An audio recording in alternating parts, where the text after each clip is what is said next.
Susengi olimbisa. Oh là, oh là. Bon, non, l'ingatena kanisaka.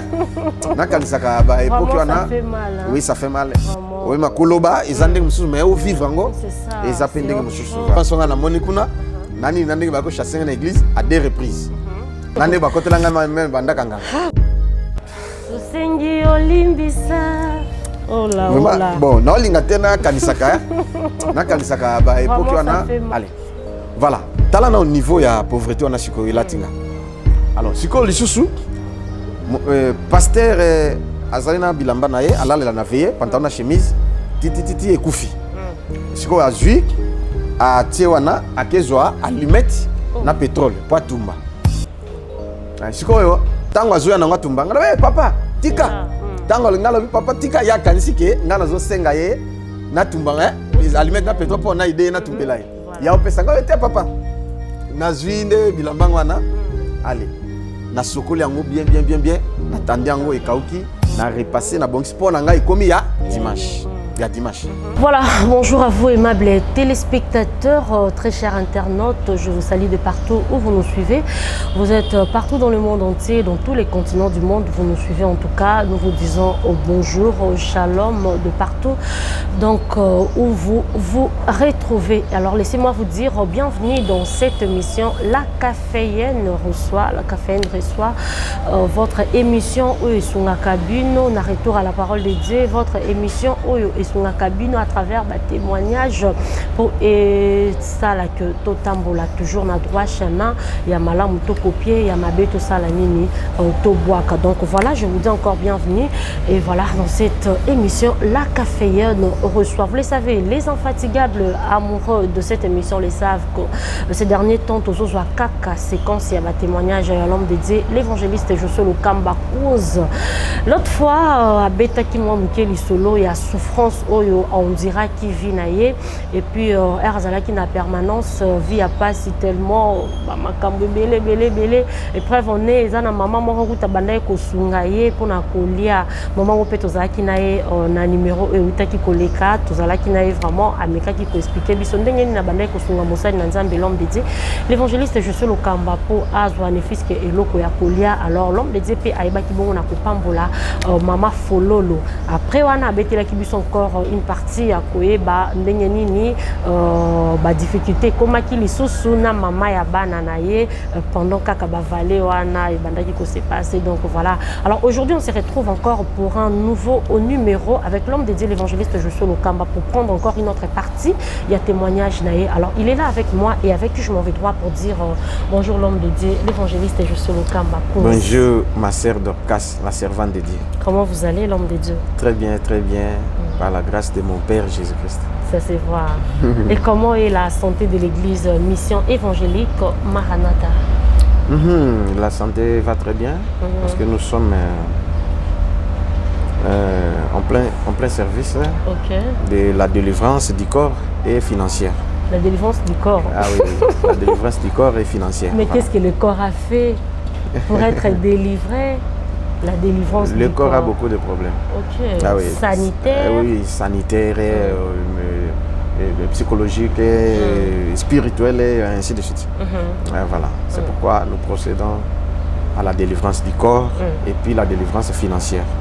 Dans ce bon délit, tu sembles vraiment tomber la lisusu te. Mutu okuiko tomber malade parce que c'est le corps. Mais du moins, ils ont la maladie normale. Et qui ont mis ici au biki. Au sambeli nzambe au biki. Mais la maladie au yozomona qui est comme éternel. On met la ici à vie. Non, ça ne vient pas de Dieu. Vraiment? Ah oui, parce que nzambe a salamututé à vivre dans la maladie. Voilà. Il est vrai, au coco fa na maladie, au coco fa un accident, au coco fa boye, ainsi de suite, mais ils allaient en Zambie.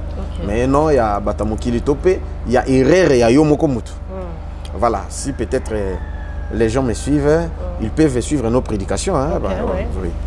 Donc, ils vont découvrir des choses qu'on parle là, et ils ont très, très capital. Voilà. Moni, aux alliés jeunes filles, aux okola bien, et ainsi de suite. Ce que tu consommes aujourd'hui, ou ce que tu manges aujourd'hui, ou ce que tu bois aujourd'hui, va retomber il y a 5 ans, 10 ans, 20 ans plus tard.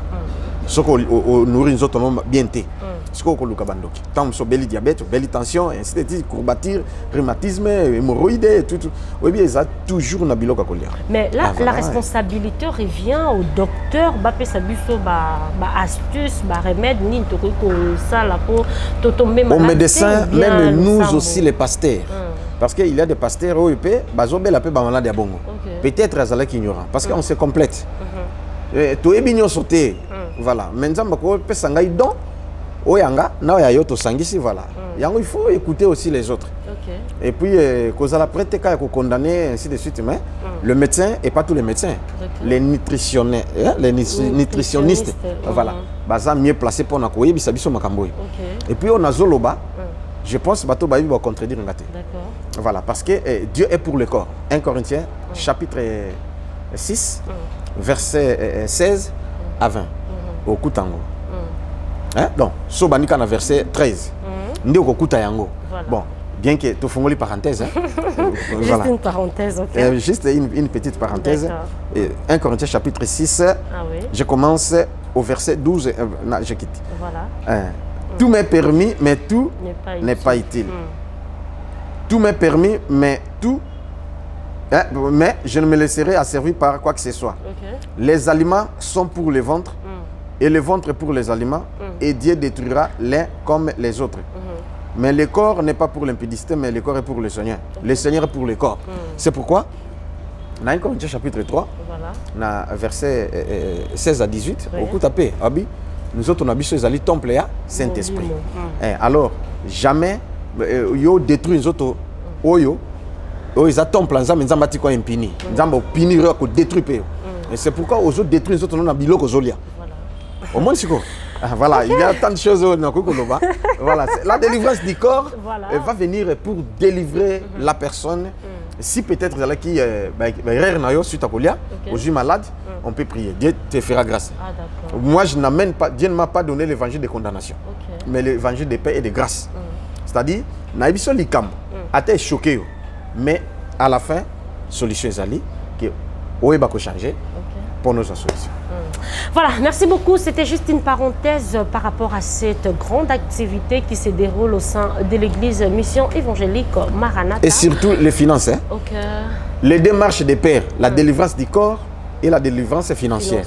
Parce que au cas où la délivrer, dans les autres messieurs finances sont bloqués aux Angakimia, aux à l'est. Au cas où aux Anambong, mais les autres, ils ont simbaté aux appels l'est. Donc les démarches des pères. Voilà, les deux marches de père. Question pour nous de venir écouter la parole de Dieu. Question pour nous, question pour nous de prier pour que nous puissions quitter la souffrance physique, la souffrance financière pour que tous à la peine à vivre encore. Alors l'homme de Dieu, tous ont vraiment la maman na likambonabiso pour que tout bimana éthique et déontologie.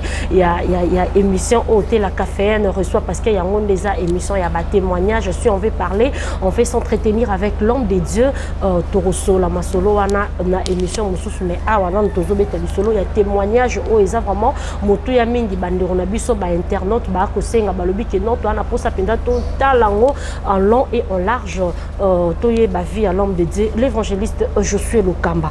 Alors comme j'étais en train de dire la fois passée to betali solo ya mama bana ndenge ba souffrance ezala qui a humilié yo tout ça akokaki ko supporter te ba difficulté wana et ça lit que Bokabwana qui hein ouais Bokabwana alors l'homme de Dieu mais quand peut Kabwana qui yene mutaboya qui lève et ça les mainde nini pour passer les kaki banzala doazo ko katena bana ayeko bois qui sana yo tonde nini nakolo banini il y a des choses bon peut-être pas nanga nazana défaut topé défaut ou bolamu soki moisi na lingié vraiment na tiaki à l'aise.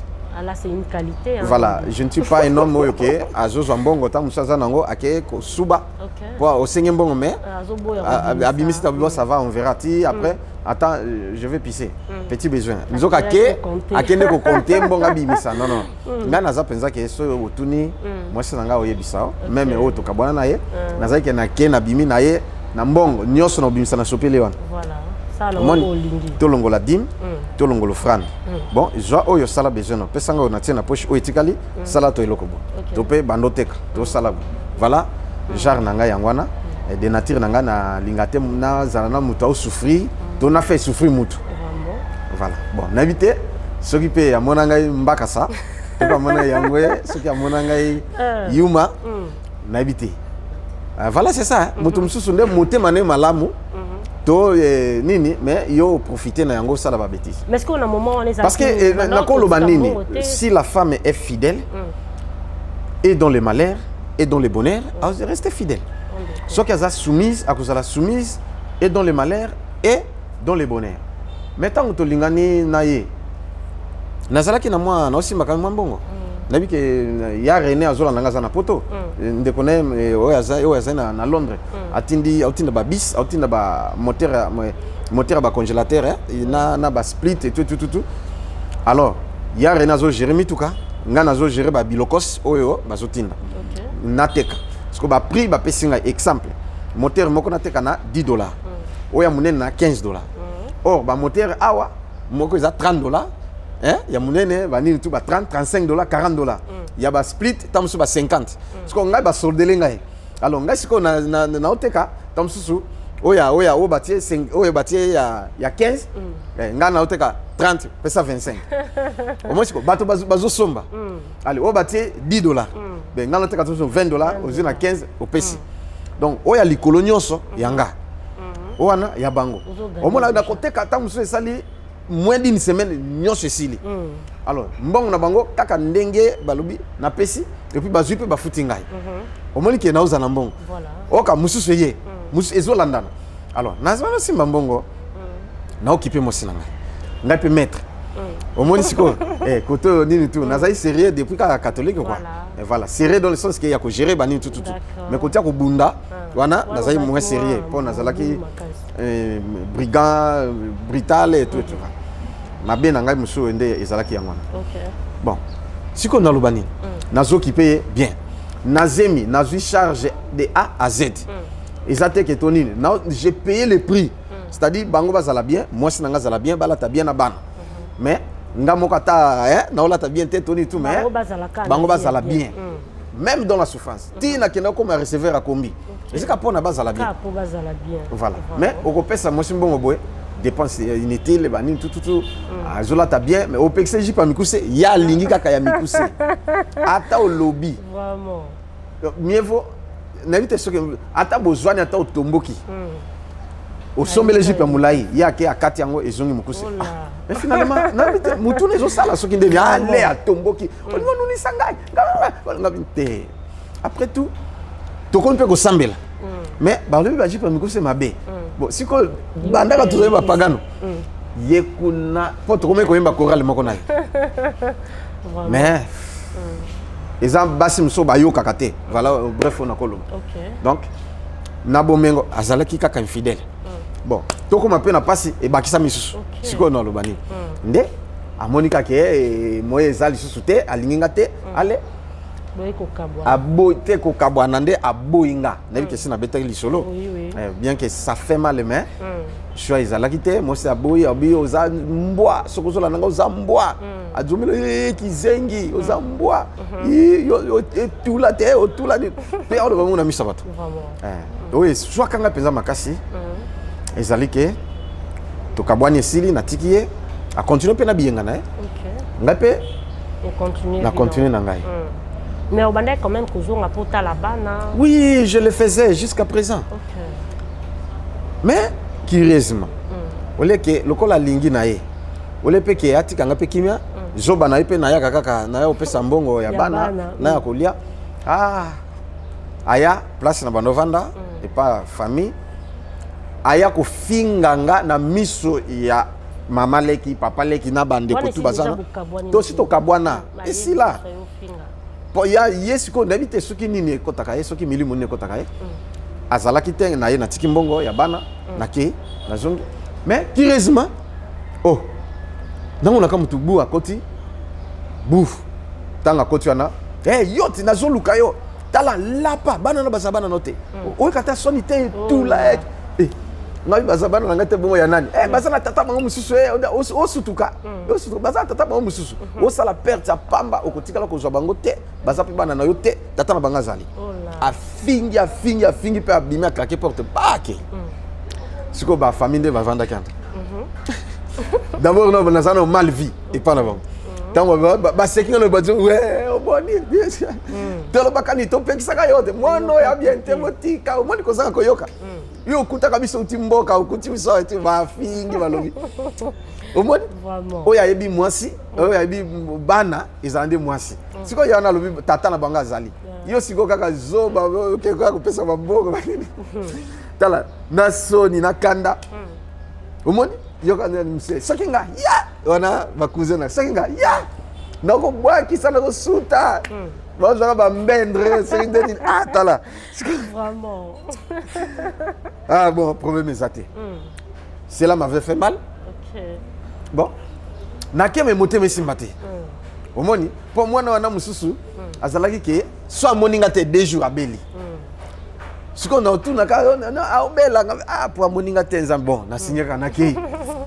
Na yeka kana mona na juillet ti na sololi na ye tout et sili na pesi mo eloko et sili na ke o a commis bien. Au moins, affection, on appelle ça, j'aime les enfants. Okay. Mais, il y a bon sala nyos ok. Voilà. Et là, quand on lobby na famille, si ko ata yo mobile oza zoba yango. O supporter te, o sundo la main. Moi, j'avais supporté.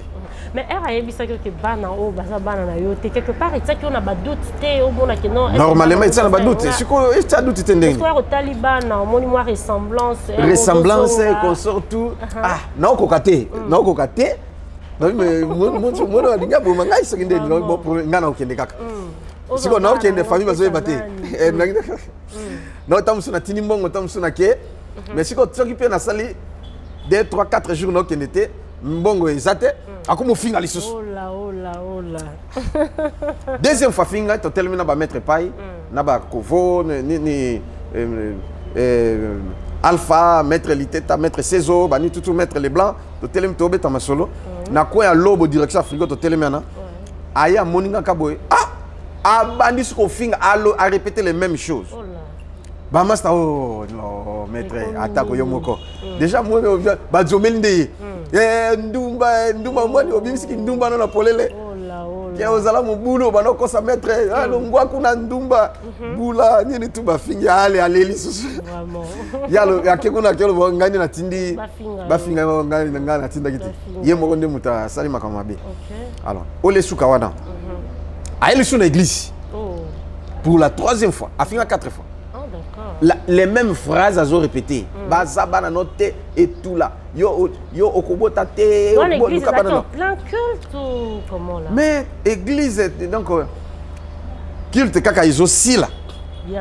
Yazokoma la bandi. Na miso bato. So ni moko wana dimanche le soir. Non, le culte à soir. Ah d'accord. Donc ala tala. Na oko supporter talinga pe na fingi. Oh. Na oko supporter te. Ngapi na fingi na bien kasuza ndumba ti yango kindumba no nesala mona kanga 11 fois. O seka bolini na limisa tu yale. Makambo na bono loba te. OK na bomba. Ale na ipe ko loba. Ale lili susu. Bato ayaki na bato. Bato bayaki na ba simbie ba mimi akenga. Na bon ça va. Na tikipe. Amoni chez longi ngate na bana ngope na sundoli bango na tiki. OK. Après esengi minerval nini tutu et comme ça alende tata mwesi na bango na noko na bango baye. Oh limbisa ezaka bana na yo yenda mayele te tutu bon. Na yoki kakale. Na pesi kaka na banika kopesa. Voilà. Alors nde séparation na ngana ye. Et s'il mais na moni que souffrance et bandi lisusu ko persister. Place pe na bande ko vanda lokola pe bande ko simba te basi ba chasaki ngai nde na ye ko vanda et pas pasteur. Na bano sala ma ba navette. Tamsu qui faisait ti to kutana makulutu. Ote moni bazaka bande ko na yo na sole na bango balubia ka ko zonga nini tout comme ça bon. Yo za na place te. Soki bobo ya ko zonga osali.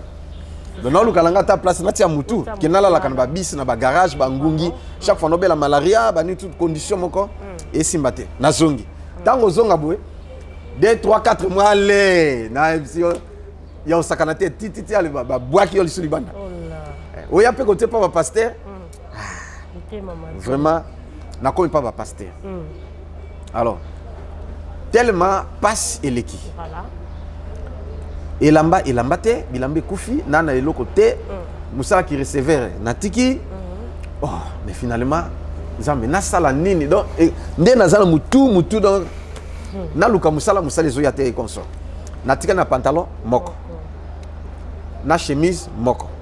Chemise yango pe ekufi ekatani déjà awa, ba place déjà c'est lembi enjuluki, pantalon enjuluka. Bon, elingi déjà toboka na sima. Alors la gomme kaka moko et toboki na musapi na matindi. Oui matindi. Talon. Talon na linga leza moko eza litindi. Ah d'accord. Les deux talons ezali matindi.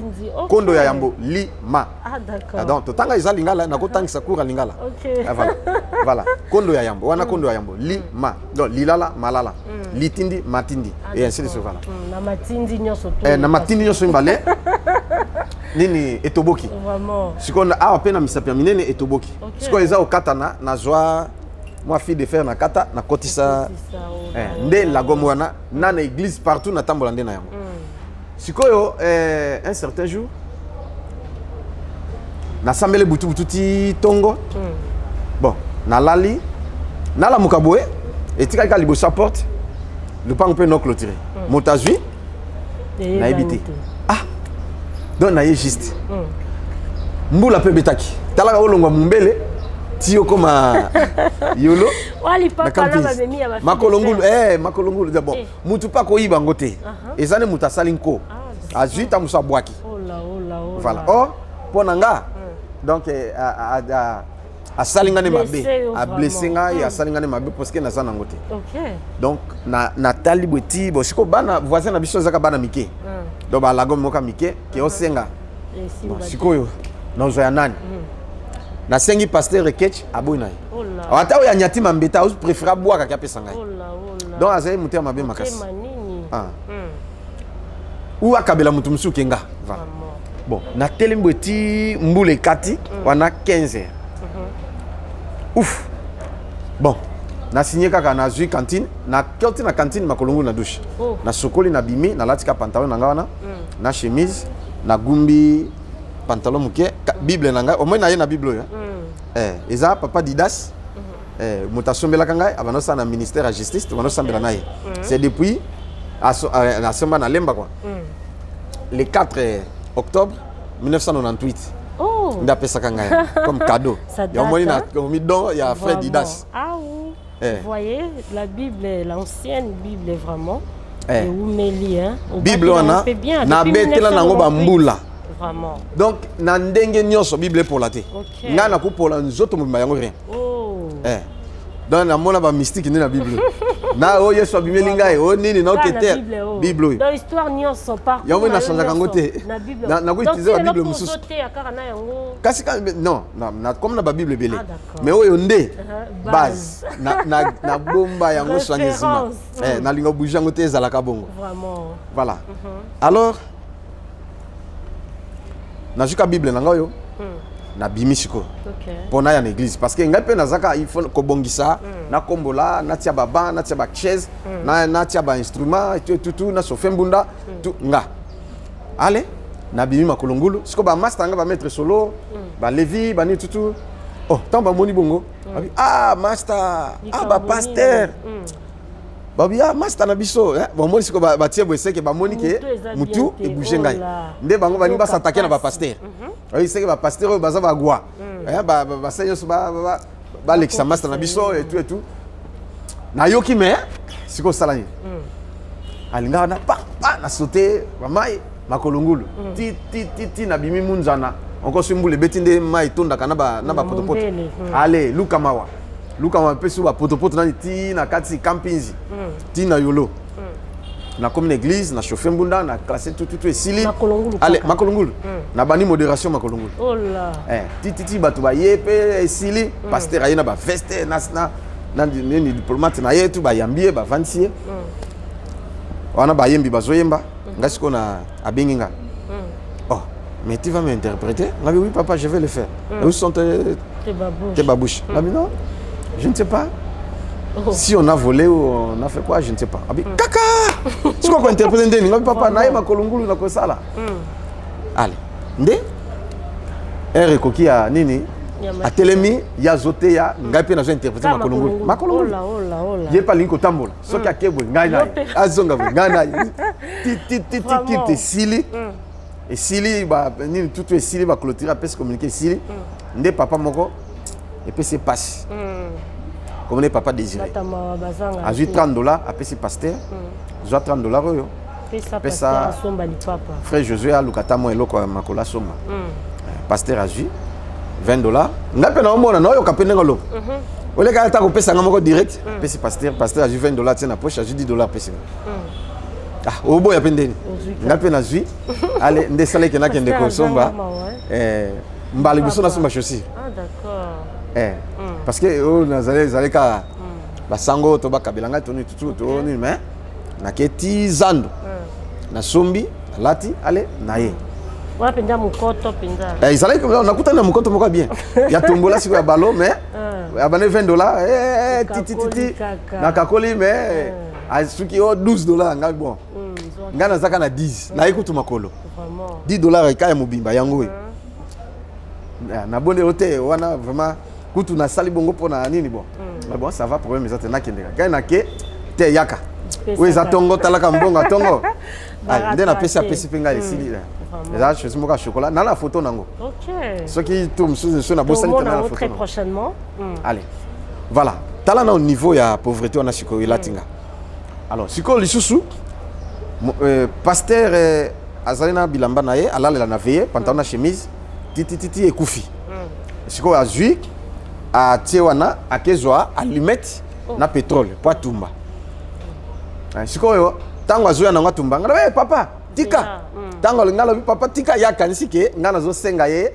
na tumba allumette na pétrole po na idée na tumbela ye ya opesa ngala te papa na zuinde bilamba ngwana allez na sokoli yango bien na tandi yango ekauki na repasser na bongi sport na ngai komi ya dimanche o nazali na ngwana ya kala ya ba semaine o wana nde na bombi ya dimanche un certain jeudi nde salamaki na repasser na bombi alors dimanche pe na lati nini bilamba na sikoyo ya pasteur oyo abandola sikoyo nazo interpréter oyo modéré za frère Israël bonne année ngasikoyo na interprétation pour na beta na mbunda tout ainsi de suite allez na épée ya zoté ya ngana zo interpréter mais il prêchait sur la bénédiction wana avant ba pasteur bakabwana il prêchait sur la bénédiction là il faut être béni là pour être béni alors tu dois s'aimer tout exemple bien il faut être comme tel papa papa Kabasele Dieu l'a béni parce que il donne voilà maman tel voilà Dieu l'a béni mais ne ressemblez pas à Josué. Oh là. Ceux qui ne donnent pas, comme Josué, c'est un gaillard zéro, comme vous le voyez. Un panneau publicitaire. Vraiment? Il montre les gens la voie de bénédiction, mais lui-même n'est pas béni. C'est un maudit comme il est là. C'est un chiméi. Ce qu'on a fait, il y a la bête, il y a le pécat. Interprété. Il y a un limboli. Josué, Azali, Koloko, la Libaya. Oezola Kisabato.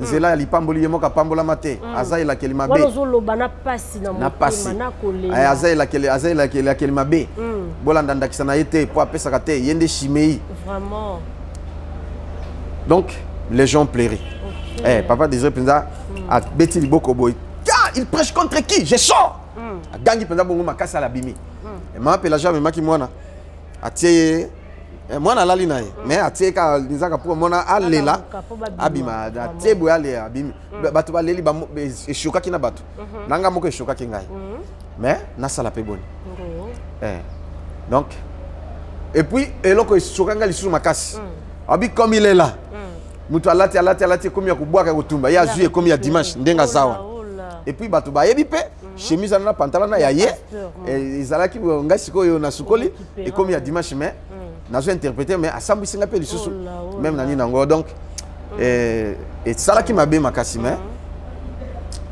na sala ni ngana fandi nye pona na interpréter mais abetinga na lipeka pa ce qui no bina tomboka o mi finga n'interprétation ko sala pe mabe mais par respect na ko tomboka la pasteur te ata finga na ko pe ko simba ite mais chez la muning aminanga elinga zala nde mususu ka wana catastrophe o sala pe boni respect na éducation toza na tosi kaka abetaka makasi peut-être pas interpréter na limboli pe bon tout ça la pe bonne na interpréter tie sili qu'il te pesili tozongi na biso pe ndako bon omoni ke makambo ezo ya kaka le pasteur moninga pasteur a organisé un séminaire il parlait sur le leadership.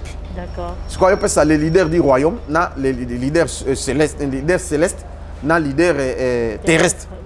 Alors, il faut aux la leader du royaume, leader céleste, il y a un vrai leader. Mais leader terrestre, il y a un zaka moto ya makambo musuni, banini c'est là, leader du royaume. Biloko bongo a organisé pendant un mois. Ako benga baninga musuba pasteur bati assure. Ce qu'on azote yo sous leader tikela leader place so qui té kene bosote bani conflit entre les deux pasteurs ba wele là leadership. Oh d'accord. Ngai ko innocent na bité soki na salani les pasteurs wana ayininga sans motif nde totambola kana pasteur Beni bon oya gagné ka pasteur Beni parce que yé bon na normal le président zalaki pasteur Beni de leader après yé sous leader mais et comme il y a comme que là. Qu'on interpréter ça qui pasteur Benito l'autre pasteur. Pasteur Berger. Ah d'accord. Alors, si quoi pour interpréter ba nyonso. Voilà.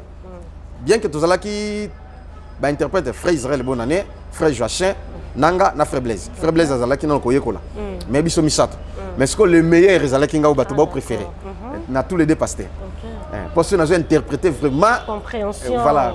Voilà.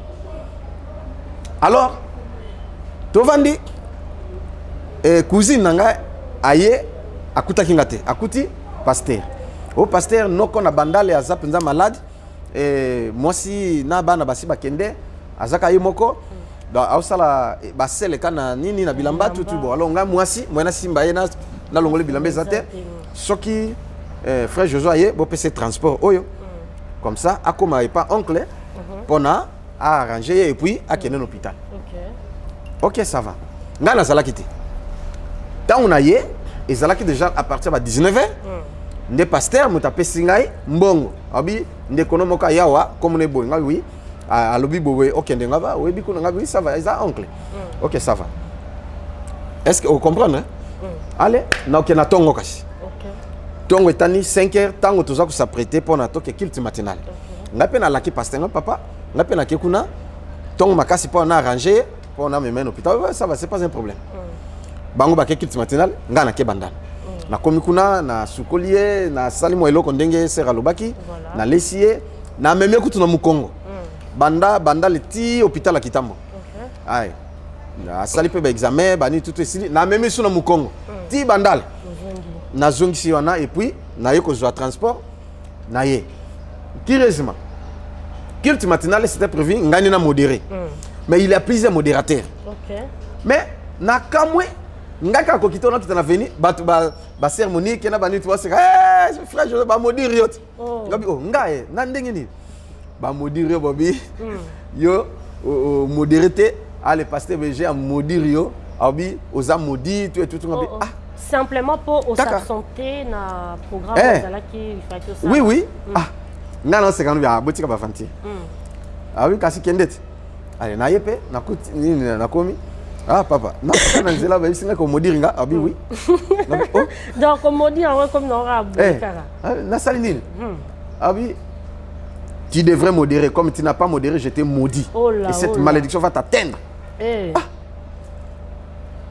Donc maudire comme Josué Nengaza a maudit, vine bombeza azala bokauki, amona tabola muté, aza maudit et puis ce qui a en église. Kuna na sima micro te batte a sale loko moko te. Il est maudit, je l'ai maudit et tout. À suspendre te, à permission te, mais à maudire. Même na au blâme, au to nini te malédiction. Na ça peut bon. Na supporter kaka. Vous faites na bato boye, mais boye ndenge nini. Na c'est mal aimé. Vraiment. Bato mingi ba ndo linganga te. Siko eloko wana na banda comprendre te. Peut-être yozo la nanga. Okokutana makamba bongo ki bato balinga kote. Onde ko Patrice ayimba ke ngana sali nyonso pona sepelisa bato ya mokili. Kasi bato balingi ngaite Yesu. Balingi na bango. On comprendre. Alors, non que na sala effort. Même église, même les offrandes na kipakate. Oko modérer tout musu penza tellement na sa président ya intercession. naza chargé à délivrance interprète modérateur tala biloko nyonso to wana gagneur d'âme et consort nakotambola ko gagner ba ame bo titi na zongi nali eloko te tolali tant mosusu mpe tolali te jour yango kilte ezali nakiti na kilte nabongisi église titi esili na chauffe mbunda nasali boye na tie bainstrument tututu esili na bandi modération ti esili pasteur aye na bando interpréter tu so comprendre esili na butu veiller baka délivrance nasali omona ke nazo ganga nazo sala so mbonga miliki ezate na oli ya bien te et puis tout mosusu mpenza botia we ka pa makila siko moto pa occupé yo azate mais papa ozo modire nga kaka boye vie beba kaka boye papa abi sans objet longa longana mais c'est quoi l'homme de Dieu s'il vous plaît na katona moi muke a modire yo bon wana yo zaki fait déjà moi nzambe oyebi makomi yo zo ba malédiction sans cause eza nul et sans effet et ça là qui ko banga yo peut accepter na yo facilement que non voilà je suis maudit ou bien au mika un peu correct katina ngai ngana bandaka ko lelepa na nzambe hein n'habite ce que comprendre je plairai toujours à Dieu bon tout le monde a pu mutu mususu au salé le côté mais bah laquelle mabe malédiction pelatio je connais plusieurs personnes OK tata na laquelle mabe mais à salé tata le côté malédiction pelati voilà ce qu'on a ngainde et moi ko bangisa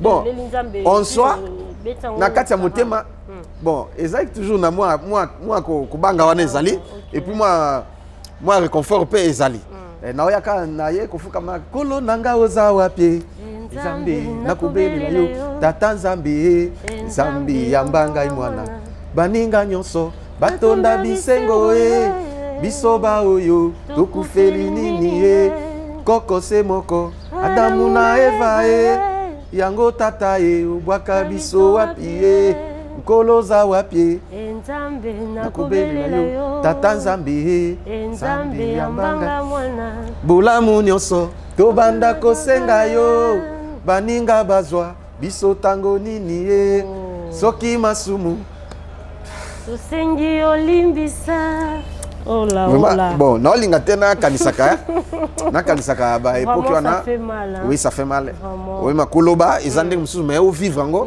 eza pendenge mususu voilà c'est choquant alors yesala ke na kobondela boye titi na okimwa kimia na motema quoi ti au mona ta mususu no net ba olobela ngai ko bangelo côté il n'y a rien ah bon et puis moi courage mais au mona ki bu vaina bato yo mais oza bienvenue te pana bango mais ozo ka machine o bazo utiliser pour na bazwa mais yo ozano et le côté on néglige tout on te néglige voilà alors et s'il y a une semaine deuxième semaine ba moni ke baisse bon frère Joachim a autant na campus alors que tongo ti 18h ba sisi ya boy culte déjà Cécile Israël a communé kokoma porteur na libongo bon sikoyo frère Blaise azoye kola no ya koyekola donc ba comme na difficulté sikoyo un bon interprète azate ni comme pasteur Béni quand un certain dimanche interprète simba te frère Joachim Mabaku yo olobili comme sous na français ya lobili comme sous pas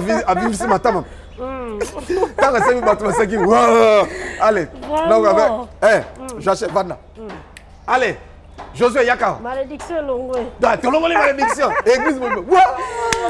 Quelle aventure. Voilà. Comme ce soir, au monde à la carte de l'Ecclésia vraiment là. Bato ba sepela ne kana yona.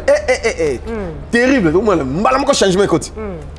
Allez, pas plusieurs fois bazo maudire nga penza ko sakana te. Na salé le côté. Ah. Donc erreur ka ya muke. Topé okuti topé exemple que moto abenga kinga na bimi et que bato mususu po bako bongisa église bazali mais et ça l'erreur que ngana yemo en retard topé ya 10 minutes et que bato mususu ba bongisa basali mo en retard muke aïe aïe malédiction ici mal maudit malédiction alors si quand on ba yeko pasteur ba ote ya sir ba ouele na pouvoir course au pouvoir qui leadership ba ouele na titi un certain jour ngai na pasteur azalaki na fiancé toke pona asala prédote noko ya fiancé wana aboyi jamais moi nanga kobala pasteur jamais je refuse nabi naza catégorique et pourquoi Mais pourquoi oui, Nazanoko, c'est moi l'oncle. Je dis je refuse. Pasteur Père Lokoni. A dit bon télé mabo kende. En tout cas, on a été humilié ces jours-là par l'oncle monsieur pasteur Lingaka Balande. Tango tozongi. Allez, pasteur Sikoyo. Ah bon, ça va. Afanda, naobala, ngabi papa. Est-ce que vous réfléchissez? On changeait comme maman du coup. Non, on n'a pas quoi changer peu de sous. C'est ils habitent Tumba. Mais on changeait comme maman, rien. Donc on nous a humiliés et qu'on sort ici. Le jour suivant, 3 jours après, à Lingi fille moko, assemblée l'église moko na Mumbele, a fille a bien a respect, na monnaie non na unité a protocole intercesseur dans l'église na bango donc a bizarre bien no balai. Abi papa, au tout nous embêter. Oh rien. Ah, libengi pe fille yango basololi tout. Nabutu, nzambe bisinga le papa, tu vas regretter. Nzambe tu vas regretter parce que ça il kambo au tout n'y était. Parce que dans Mokanda ya Esaïe chapitre 30 verset 1 à 2. Que nous dit la Bible? Bible lobby. Et lobby boy. Malheur aux enfants rebelles qui prennent des résolutions sans moi et qui font des alliances sans ma volonté pour accumuler péché sur péché. Péché sur péché. OK. Ndé salake pasteur peut me engager s'il y a baba, ici pasteur ba qui va sur une famille moi na pas ba ke babali. OK. Moi si pas y nanda ko ah bon. Tout ça la peut bonne. Ngano là dans salon. Pasteur na moi c'est na chambre. C'est pas un problème. Ah, tu vends mais si tu viens pasteur, tu te zongi. Jour monsieur pasteur yambi ba pa yana ba utai poto. Mais moi ça comme qui net moi impoli envers pasteur. Parce que tala mobile yambi ba pa ya. Ba vandi. Nde a bengi bon. Parce que na ina tanga komba moi si mais na garder comme on est pardon. OK. Ouais. C'est quoi bengi yaka ye ayoki mais bana pasteur benga ke po sombe la bat pa soki mai soki secret. Banda oh ngami mais père benga ati titoni. Si c'est so mais ozawap na so benga out. Siko atiki musala zo sala ye akangelongi. Nin na miso ya bapaya. Nin abi oh do yo munte ke nazana bapaya nazo benga tikanga pe abaluki po abima ko tanga baluka bima pasteur pe sekanda longoli pena chaussure alataki na mukongo na miso bapaya abamino mukongo allez moi ça katani pasteur tellement bapaya papa tikanga pe papa tikati nous sommes quel scandale ouais c'est toi na kobala sans la volonté de Dieu voilà nde abimi bana zo finga moi si azo finga ba pexi pasteur ti esili bon pasteur ben kangai ali bon non sombe bango secret tout na sombi na yenango ba solo ti esili a kesu ki sabango tanga zongi obi en tout cas boye namoni esimba te zonga na pa na bino a zongi se pa na bango ayebi alobi tozala na ye ayi papa mama na ye ko zongi sa mona na bino bo redresser bo éduquer tala makamba sala nga boye bo alobi makambo nyonso na wana asukisi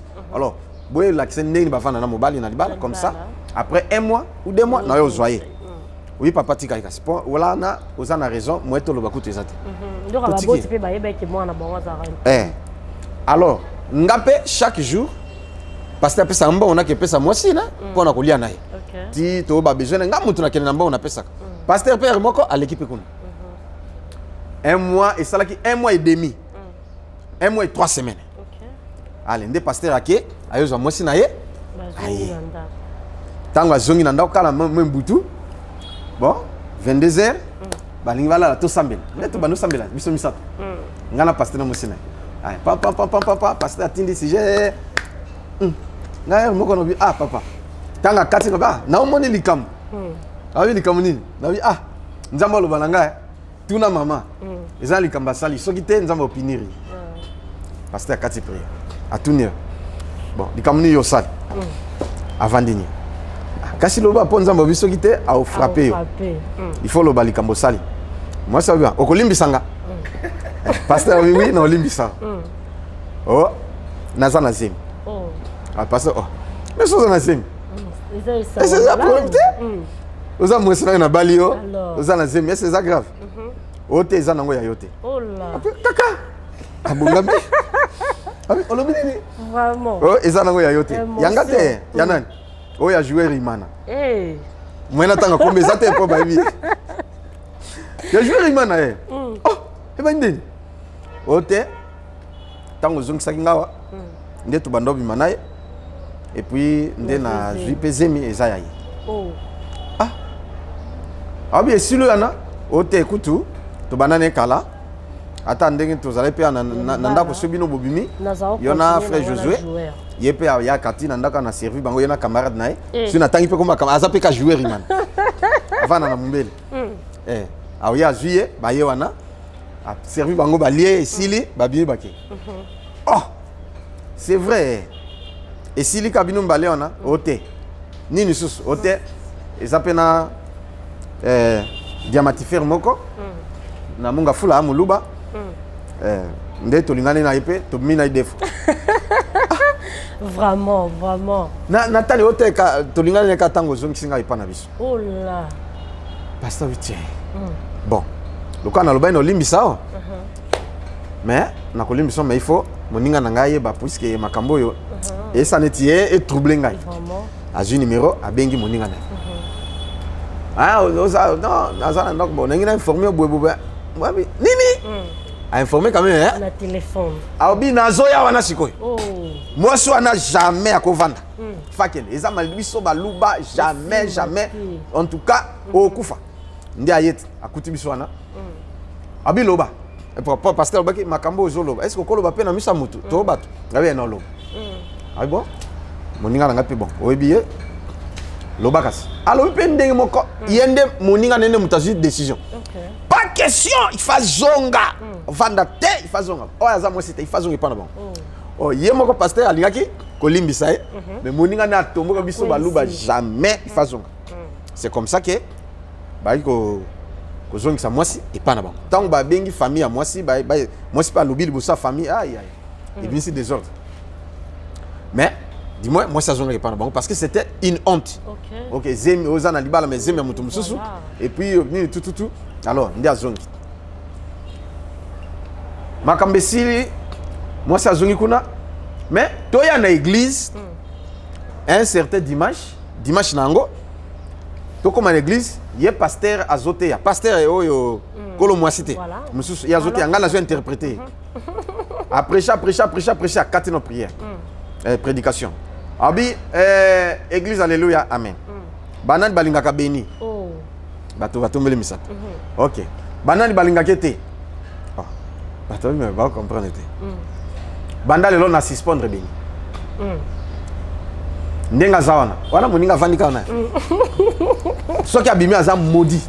Asima mi côté et le côté na suspendre. Yende muto dire indéterminé.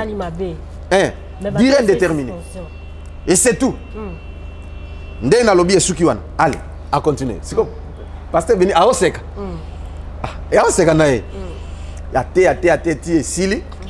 Après kilt, après si peu qu'on a communiqué les choses. Abiso qui a yebo tsakitine na sima kuna fana na sima. Amme ko simba tete. Oh. Nde ba ancien ba fandi na bani bobi bo. Yaka kasi biso beni yaka biso tu peux to fandi wana. Ba suspendre salini. Ayi bo yenda loba na ko na bité soki na sani aloba likambo. Oh likambo ya mwasi naye. Na ba sa non. Siko yé pasteur à salle koboté. Voilà, moi pasteur à salle mabete. Siko moi c'est à salle kobo. Siko yo suspendre na ndeni. Faut suspendre moi si. Oh sans objet na lobi bongo sans objet. Ti makambo ya moi c'est ko sila et puis même comme c'est sili kasi. Aboyi. Ah, bena lui mais ngako na limbisa ki moi c'est na ngai. Yo ne motozu décision. Siko moi c'est to bitumba to bundite et l'autre à lobi vérité. Il y a une décision de mettre en pratique. Moi, c'est OK. Et ça les pièges pour suspendre la tonine. Obi na lobby yango. Oh, bansia oité wana zolu kelo comme ça obi sans objet à télé. Oh. Le ministère na ezalaki au maudit. Mais oui ndingini. Parce que vino te boutique aye. Na yebi omona un mois mobimba zubi sokaka séminaire sur leader tikela leader place nini tout moi. Na moni ngala tikibino. Obi mon cher tous on est des serviteurs de Dieu. Je te laisse tout. Église, nabandimi, tout, tikal. Abi, mon fils vient. Allez, ok.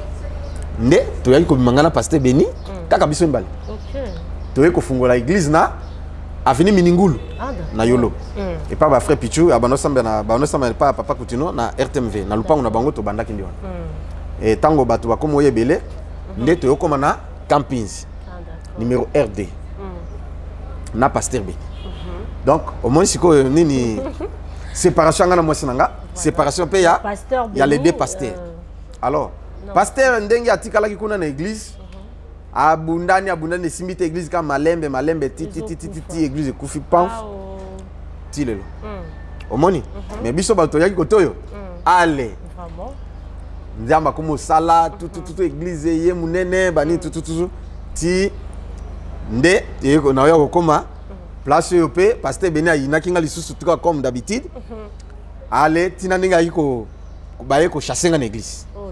Je pense prochaine émission na Kolobelango na ba souffrance nga na monikuna nani ndenge ba ko chasser na église à deux reprises. Suite nde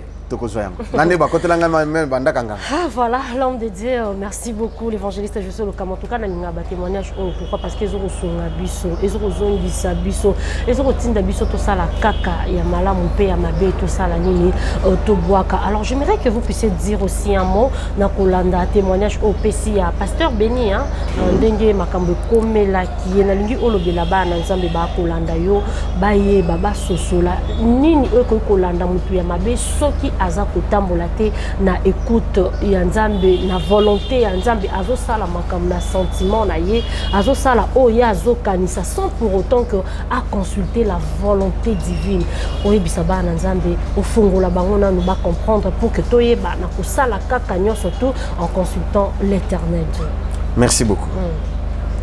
Omoni na vie otozanango créateur de l'univers c'est Dieu.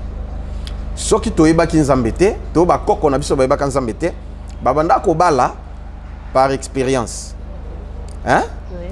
Et puis babanda ko tala pe ba misala ba ko tala boeti abi famille o baza famille ko bien oyoka mwana nanga fa bala na famille hein pe ko sala ngo po bi ke famille za bien réputée bien éduquée hein bazabo oka muso tali famille baba ndumba pardon mwana nanga bala wate au moins chiko bazalaki na quelque chose qui était naturel ils ont poussé bango ba agir bon nde omonike ba monsieur banda simba monsieur pe simbité toni tout va ainsi de suite famille bazabandoki famille tika kuna te bazabo parce que ba bi ke ba elandaka mais actuellement le monde est pollué bato batu na chuté volonté nzambe ainsi de suite le kola biso to ebi nzambe et sengeli nde na pese verset que il faut demander la volonté de Dieu.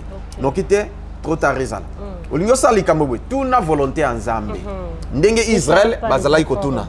Parce que ceux qui étaient malheur aux enfants rebelles qui prennent des résolutions sans moi et qui font des alliances sans ma volonté pour accumuler péché sur péché. Voilà. Autre chose. Mutu pas tout ni volonté en Zambie. Nzambe peut confirmer. Bobalani na volonté ya Nzambe. Mais bakabwani. Pourquoi bakabwani? Jérémie chapitre 17 verset 4 et lobby, tu perdras par ta faute l'héritage que je t'avais donné. Vous comprenez? Je te ferai asservir par tes ennemis. Pour nani ba faute il est qui? Eza li pamboli nzama pesio, eza o nzama pesio mais oko perdre yango pour nani ba faute il est qui? Au perdre pe héritage na, au perdre li pamboli na yo. Voilà, il faut éviter des erreurs dans la vie. Il faut éviter. Il faut koyoka. Tant que éducation nous a mal éduqués, impoli. Il y a un monique et sali qui au perdre pe di balango. Rien de vacheté à perdre qui pour nani. A manquer qui roi respect et à perdre. Et voilà pour dire que ndeko et sengeli ko tuna ka volonté nzambe avant m'y engager et ça bien même dans l'activité même na mutu beau travailler to na commerce to na business to na nini tout na volonté nzambe. Ce qui était yozota l'apparence mais l'apparence est trompeuse. Voilà, merci beaucoup. Tout la volonté Nzambe, c'est vraiment un message très très pertinent. Et puis ce qui Nzamba lobelio, tout ça peut au Nzamba loba. Ça petit. Zala pe na banini voilà. Bon yango moninga. Hein? Nazali et pas Nzamba que ce qui Nzamba lobi nanga na likambo. Na te ya kape na loba kambo. Que likambo sala yango. Même le monde entier baboui. Ngana ko sala po Nzambe alobi na sala. D'accord. Vous comprenez? Wana atabo combattre atandingi atabo sanyo surtout nako chouette nako zala bien nzamba soutenir na soki monde entier balobi ke sala likambo et que nzamba boy nako sala yango te quelle que soit pression pour soki na sali mais nzamba boy yango ha nabi ke nako subir ba conséquences pour na sina sibisa yango déjà yango na lingaka te ko moi si moko ya kitoko penza boye azako tsama ele na epandeko moi so na lobite no nga penza nde na zabe fona bala kaka moi si o ba pekise ba lobite sero te yete tsaka bondela nzamba la kisa lo rien qui nga kaka ser oyo frère te mutu makasi pe ya sani na ke bala ser alors ça arrive aussi des fois comme ça on se retrouve dans des situations pareilles au tali bon mengomo buiza wana il faut ngaka nazwa yango bien que nzamba lobi eloko te siko natika ngo nazela ti volonté nzambe natika moi ça kitoko na omona na présence na nga pona zela kaka nzamba loba ou bien to sala rapé ba choix na biso ou bien après nzamba ko accompagner biso bon likamba choix monsieur Cezani eza volonté nzambe te nalobani peut-être au sali choix mais choix na yo tant monsieur eza volonté nzambe Vous comprendre? Mais Nzamba lobi le côté. Tant que choix na yonde. Au sepeli to na mwasi to na mobali et consort. Mais yango na zolo babo. Tant que yo sepeli, c'est bon na mwasi ou mobali. Mais yako to na nzambe nan. Avant bo progresser. Soki nzamba lobi liyo. Bituma pe ko zala ko? Hein? Pour nga na ko pesa exemple na ngai mais na pesa ngo na émission mususu. Voilà parce que na ko na point yango. Voilà. Nzamba ko lobelo ma volonté. No moni ke mutango aboy.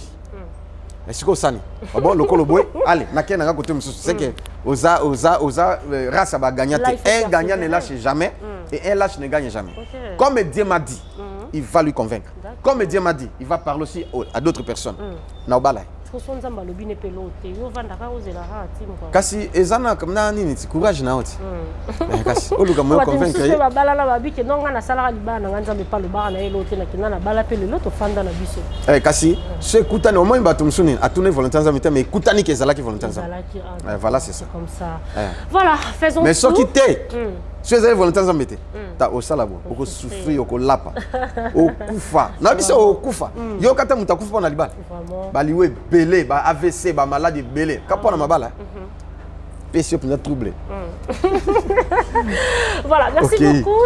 Et un message moi quand il y a moto ya mingi na qui vraiment l'homme dédié à mes campés pour éclaircir yango pour esunga ba nzambe comme nous aimons toujours le dire que cette émission la caféine reçoit et pour le retour à la parole dédiée ba témoignage ezosunga biso tozonga vraiment na makomi en kolo et aussi ezosunga biso poto ça la kaka o ezali posa ya nzambe de façon que ba vie na biso et ça la ruinité. Alors c'était très important tous conseil wana to plutôt un message wana ya kotuna ka volonté nzambe o mi benga mi lelo pasteur est-ce que nzamba bengio est-ce que za volonté nzambe po za la prophète est-ce que za volonté nzambe po yo comme apôtre donc voilà toujours pe ça ba titre honorifique belé na ba vie na biso par faisant nango pe volonté nzambe te yango zo mona ki ba pasteur lelo ba kompe ko sala ba n'importe quoi ba te belé bazo sala ba n'importe quoi ba dérapage belé pourquoi parce que to sala makam na ba sentiment na biso tozo tuna est-ce que esa volonté en Nzambe. Alors donc voilà, nous devons consulter Dieu, nous devons connaître la volonté de Dieu dans tout ce que nous faisons. Voilà,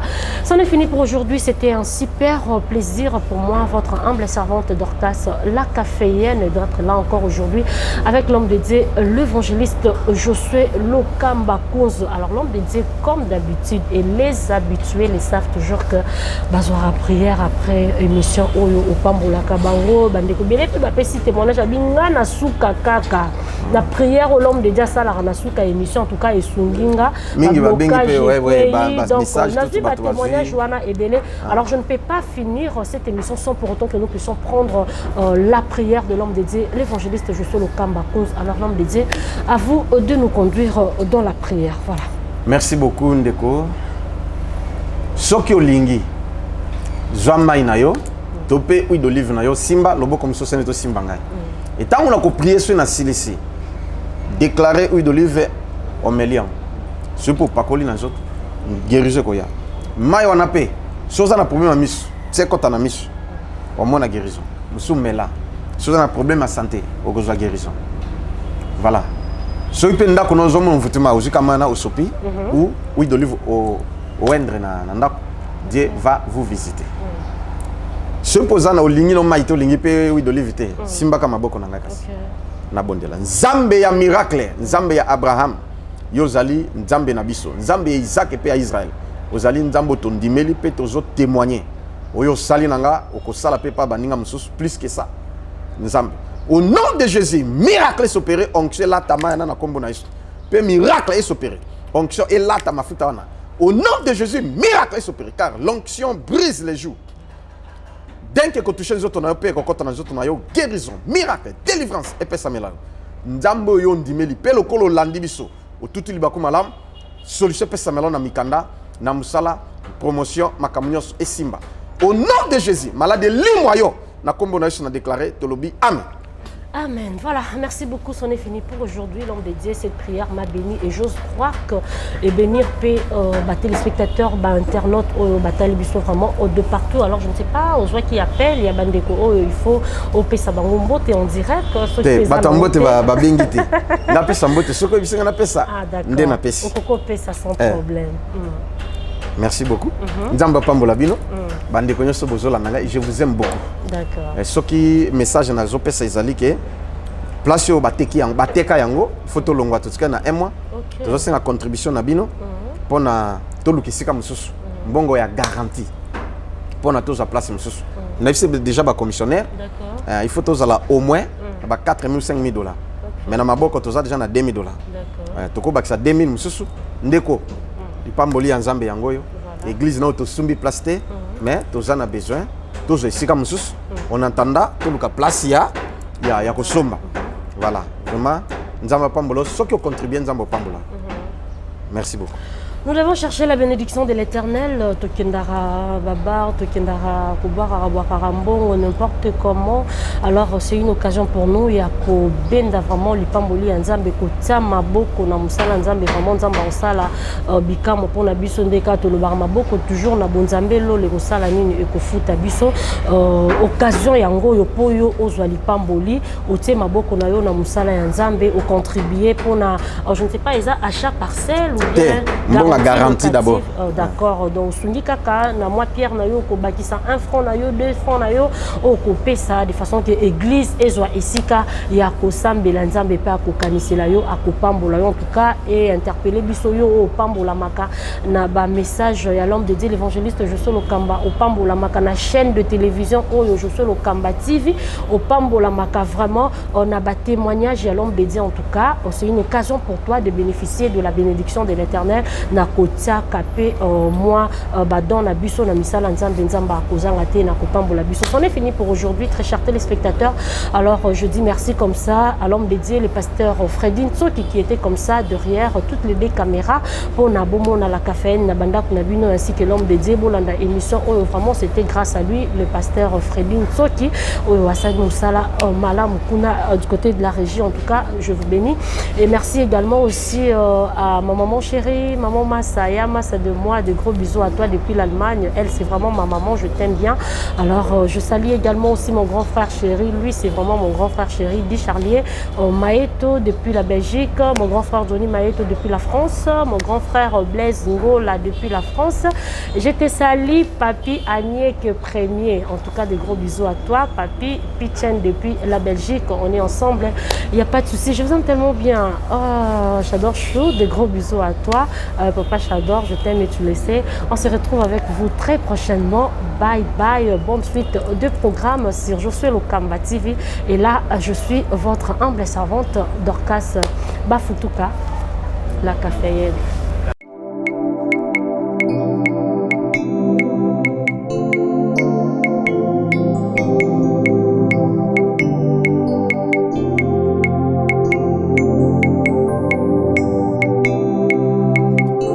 Wafako mulopwe, wafako mulunda,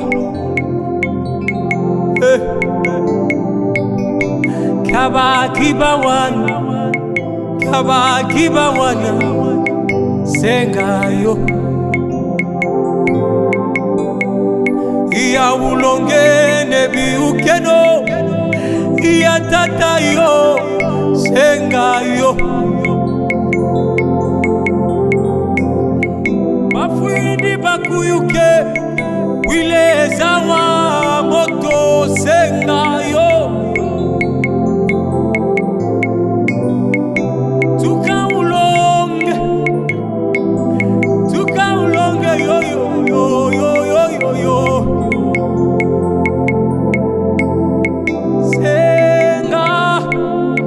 senga mukwashi senga yo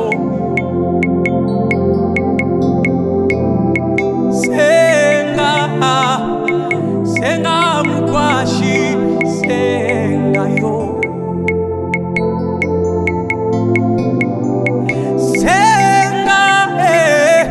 senga mukwashi senga yo